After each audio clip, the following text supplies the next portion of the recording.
IAS institute నిర్వహిస్తున్న all India scholarship exam pass అవ్వండి. 2 years ఫీజులో 50% మాత్రమే పే చేయండి. నమస్తే, నేను విజయ్. ఏపీ సీఎం చంద్రబాబు నాయుడు మరొక రికార్డును సాధించారు. ముఖ్యంగా ఆయన కూటమి ప్రభుత్వం ఏర్పాటు చేసిన తర్వాత, అలాగే ఎన్డీఏ గవర్నమెంట్ అధికారంలోకి మూడోసారి వచ్చిన తర్వాత ఇండియా టుడే ఒక సర్వేని నిర్వహించింది. ఆ సర్వేలో మోస్ట్ పవర్ఫుల్ లీడర్స్ ఇన్ ఇండియాలో చంద్రబాబు నాయుడు గారు 5వ ప్లేస్లో ఉన్నారు. అలాగే ముఖ్యమంత్రుల విషయానికి వస్తే మొదటి ప్లేస్లో ఉన్నారు చంద్రబాబు నాయుడు గారు. ముఖ్యంగా ఒకసారి ఇండియా టుడే ఇచ్చినటువంటి ఆర్టికల్ ఏంటో ఒకసారి మనం పరిశీలించేటువంటి ప్రయత్నం చేద్దాం.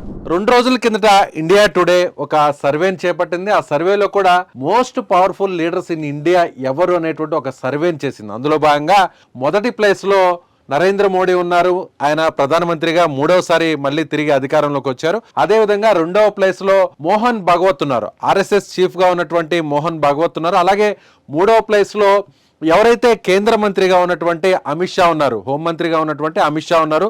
ఆయన కూడా 3rd ప్లేస్లో ఉన్నారు. ఇక 4th ప్లేస్లో విషయానికి వస్తే కాంగ్రెస్ పార్టీ అధినాయకుడిగా ఉన్నటువంటి రాహుల్ గాంధీ ఉన్నారు. అంటే వీరందరూ కూడా జాతీయ స్థాయిలో ఉన్నటువంటి, అంటే దేశవ్యాప్తంగా ప్రభావితం చేసేటువంటి నాయకులుగా ఈ 4 ఉన్నారు. కానీ అనూహ్యంగా 5వ ప్లేస్లోకి మన తెలుగువారైనటువంటి ప్రస్తుత ఏపీ ముఖ్యమంత్రి, ఒక డైనమిక్ లీడర్గా ఉన్నటువంటి చంద్రబాబు నాయుడు గారు 5వ ప్లేస్లో ఉన్నారు. సో ఆయన్ని ఏ విధంగా ఇండియా టుడే సంబోధించిందో, ఒకసారి ఆర్టికల్లో ప్రస్తావించిందో మనం ఒకసారి చూసేటువంటి ప్రయత్నం చేద్దాం.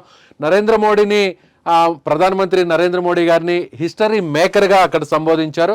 ఇక మోహన్ భగవత్, ఆర్ఎస్ఎస్ చీఫ్గా ఉన్నటువంటి మోహన్ భగవత్ని ది మోరల్ ఫోర్స్ అని ఇక్కడ ప్రస్తావించినటువంటి పరిస్థితి. సో ఇక అమిత్ షాని ది స్ట్రాంగ్ మ్యాన్గా ఇక్కడ అభివర్ణించారు. సో అదేవిధంగా 4వ స్థానంలో ఉన్నటువంటి రాహుల్ గాంధీ గారిని బ్యాక్ ఇన్ ద రికర్నింగ్ అనేటువంటి పదంతో ఆయన్ని అక్కడ ప్రస్తావించినటువంటి పరిస్థితి. ఇక 5వ ప్లేస్లో మనం ఇప్పుడు ప్రస్తుతం చెప్పుకుంటున్నటువంటి నారా చంద్రబాబు నాయుడు గారిని ది ఫీనిక్స్ రైజెస్ అనేటువంటి పక్షితో ఇక్కడ ఈ ఆర్టికల్లో ప్రస్తావించినటువంటి పరిస్థితి. అంటే ఫీనిక్స్ పక్షి చనిపోయిన తర్వాత తానుగా ఆ పక్షి అగ్నికి, అంటే సూర్యుడి దగ్గర వరకు వెళ్ళి అక్కడ అగ్నికి ఆహుతి అవుతుంది.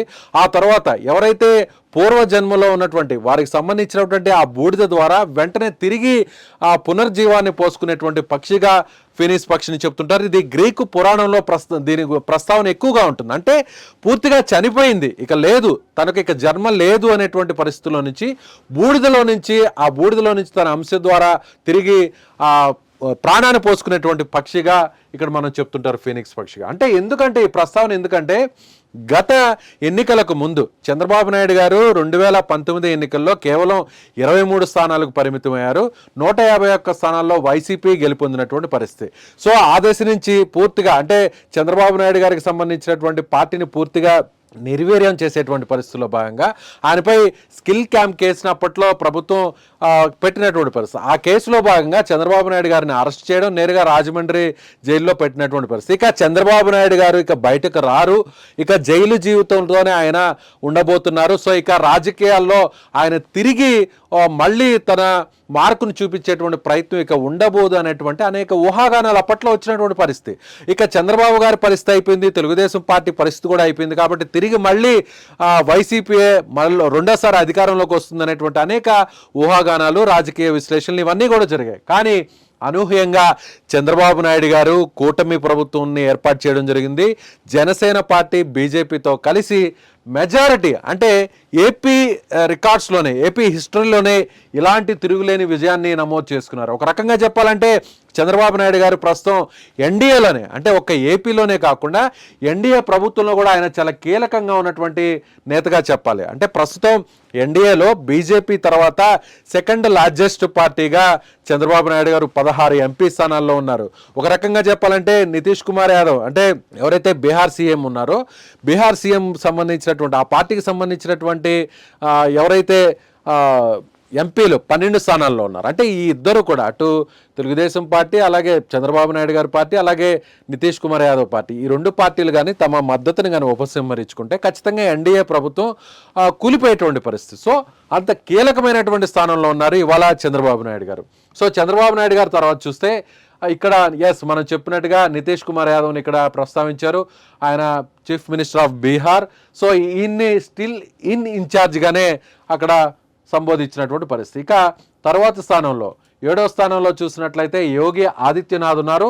పవర్ యోగి, యూపీ సీఎంగా ఉన్నటువంటి యోగి ఆదిత్యనాథ్ని 7వ స్థానంలో ఇక్కడ చూపించినటువంటి పరిస్థితి. ఇక 8వ స్థానంలో సౌత్ ఇండియాలోనే తమిళనాడు చీఫ్ మినిస్టర్గా ఉన్నటువంటి స్టాలిన్ని, ఎంకే స్టాలిన్ని హోల్డింగ్ ద సదరన్ ఫోర్ట్, అంటే సదరన్ కోటను పట్టును నింపుకున్నారు అనేటువంటి విధంగా ఆయన 8వ స్థానంలో చూపించినటువంటి పరిస్థితి. ఇక 9వ స్థానంలో ముఖ్యమంత్రిగా ఉన్నటువంటి పశ్చిమ బంగాల్ ముఖ్యమంత్రిగా ఉన్నటువంటి మమతా బెనర్జీని దుర్గా ఇన్ హర్ పాండల్ అంటూ ఆమెను సంబోధించినటువంటి పరిస్థితి.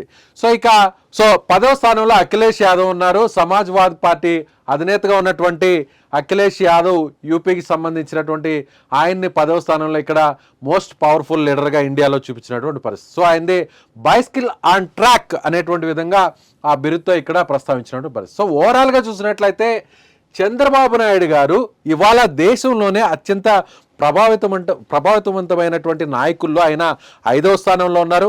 ముఖ్యమంత్రుల విషయంలో చూస్తే 1వ స్థానంలో ఉన్నారు. ఇప్పటికే ఏపీకి సంబంధించి రాజధాని అమరావతి నిర్మాణంలోనూ అలాగే పోలవరం నిర్మాణంలోనూ కీలకమైనటువంటి అడుగులు వేస్తున్నటువంటి పరిస్థితుల్లోనూ, అదేవిధంగా ఎన్డీఏకి సంబంధించి కూడా దేశవ్యాప్తంగా కూడా ఎన్డీఏ మద్దతు పలకడంలో చంద్రబాబు ఆయన కీలకంగా వ్యవహరించారు. ఎన్డీఏ ప్రభుత్వం ఇప్పుడు కొనసాగించేటువంటి విషయంలో కూడా చంద్రబాబు గారు చాలా కీలకంగా ఉన్నారు. సో ఓవరాల్గా చూసినట్లయితే ఏపీలో తిరిగి 4వసారి ముఖ్యమంత్రిగా చంద్రబాబు నాయుడు ప్రమాణ స్వీకారం చేశారు. ఈ వయసులో కూడా ఆయన చాలా యాక్టివ్గా ఉన్నారు. పరిశ్రమలకు సంబంధించి అదేవిధంగా పారిశ్రామిక రంగంగా ఏపీని అభివృద్ధి వైపు తీసుకెళ్లడంలో కానీ, అదేవిధంగా వేల కోట్ల రూపాయల పెట్టుబడుల్ని ఏపీకి తీసుకురావడంలో కానీ, అదేవిధంగా పూర్తిగా అంటే అచేతన స్థితిలోకి వెళ్ళిపోయి ఆర్థిక పరిస్థితి పూర్తిగా మరుగున పడిపోయినటువంటి ఈ దిశలో తిరిగి గాడిన పెట్టే విధంగా కూడా ఇప్పుడు చంద్రబాబు ప్రభుత్వం ముందుకు వెళ్తున్నట్టుగా మనం చెప్పవచ్చు. సో ఓవరాల్గా చూస్తే ఇప్పుడు చంద్రబాబు నాయుడు గారు ఇండియా టుడే ఇచ్చినటువంటి ఆర్టికల్లో దేశంలోనే అత్యంత ప్రభావితవంతమైనటువంటి నాయకుల్లో మోస్ట్ పవర్ఫుల్ లీడర్స్లో 5th ప్లేస్లో ఉన్నారు. ఇక సీఎం విషయాల్లో 1st ప్లేస్లో ఉన్నారనే చెప్పాలి. ఈ వీడియో పైన మీ అభిప్రాయాన్ని కామెంట్ రూపంలో తెలియచేయండి.